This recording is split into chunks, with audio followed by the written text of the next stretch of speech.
I'm waking up and I'm giving myself all this armor. So when I come out in the world, now look at that phone, I'm ready. I'm not waking up late. I'm not rushing around. I'm not disorganized because I know I'm gonna get hit in the mouth. There's an art to getting hit in the mouth. And that is why these things are important. You have to wake up and you have to give yourself belief. You have to give yourself confidence. So it starts with that run. Anywhere from about 1:30 to 2 hours, I run every day. So you're fasted on the morning? Yes. Up, straight out?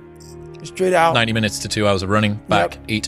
Eat, and I'm in the gym. So, and then after that, to whatever's on the plan for the day. That's how that works every day.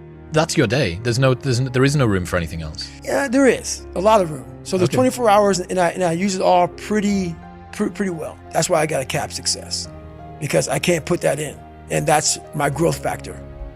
So that's my human growth factor. And some of these motivational people out here, it's the funniest thing in the world to me. They'll go and say, when you wake up in the morning, pound your chest, look at yourself in the mirror and do all this fucking bullshit. I hope it works. What works for me is that everyday resume, the things I know I've accomplished, the things I know I've done, real hard work, the real calluses on my mind, the real calluses on my hands. That's it. You don't need to pound your chest in the mirror anymore if you have that. I always fix the things on the surface. If I couldn't read and write, I learned to read and write. I would always fix these things on the surface level. And so whenever something hard would like raise its ugly head, I didn't have any kind of tools to handle it. I'm like, man, I thought I fixed this already, man. But no, I didn't go deep into the dungeon of my soul to say, okay, what is making you a quitter? What is making you a weak man? What is making you afraid? That's why I kept on quitting and going back to start, or not knowing how to get through hard times.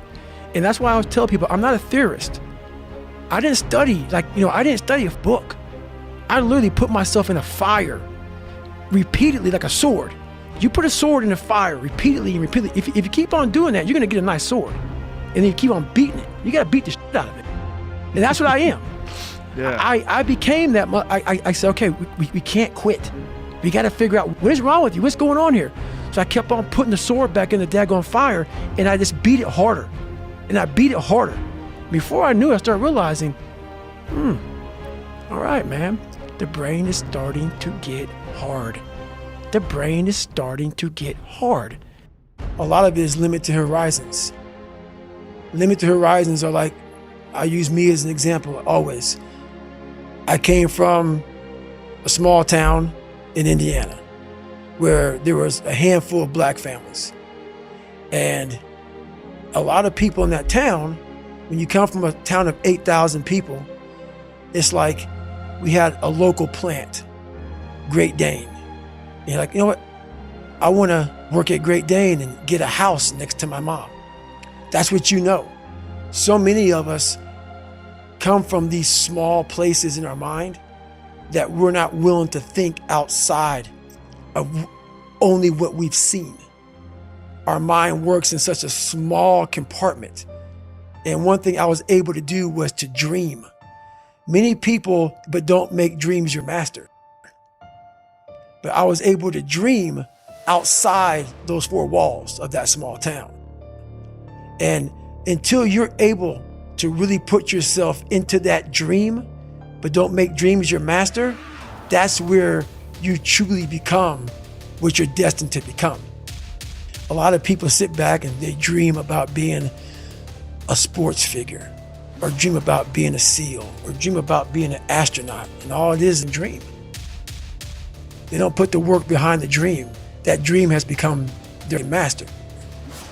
When you become the master of your dream is when you say, I want to go be a Navy SEAL, and you say, okay, I'm gonna lose 106 pounds in less than 3 months. The dream was the one thing I thought about, and the dream was now gone. Now, what comes in, the dream goes away, and the laundry list of details and tasks come up. Gotta do this, gotta do this, gotta do this, gotta do this. That's when you become the master of your dream. So, a lot of people out there dreaming.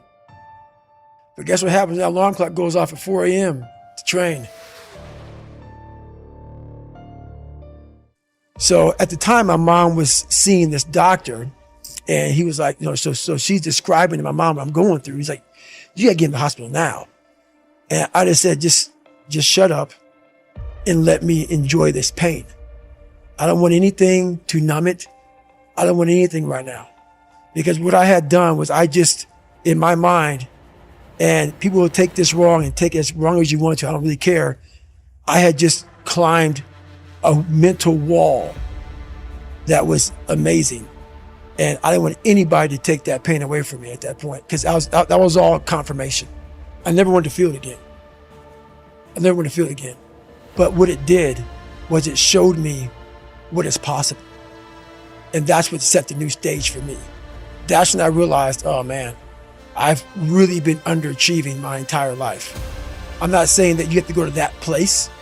That place is a dangerous, dangerous place that you don't want to go there. But it taught me what is possible. So from that 19-hour lesson, one of the biggest lessons I had in my life, it taught me like, okay, I got it, check. As you get bigger, as you get more successful, you open the door for people to critique everything you do. And most of the people who are critiquing you usually aren't where you are. And all their critiquing comes from people who are really at a low level of life, which is sad. But what we do, people who are on the upper level, hearing the haters at the lower level, like I said, you'll never meet a hater doing better than you. True statement.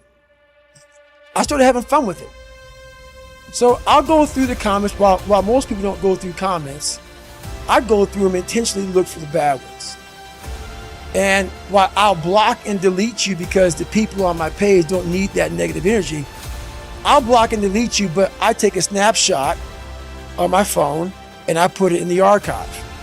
So what happens is, there's days where I'm like, you know what? I really don't want to do this today. And I'm like, oh, hang on. So I started making these mixtapes with all of these hate messages about people talking shit. And it became such a source of fuel that it was amazing, because I know why you hate me. You hate me because you're probably in the bed right now.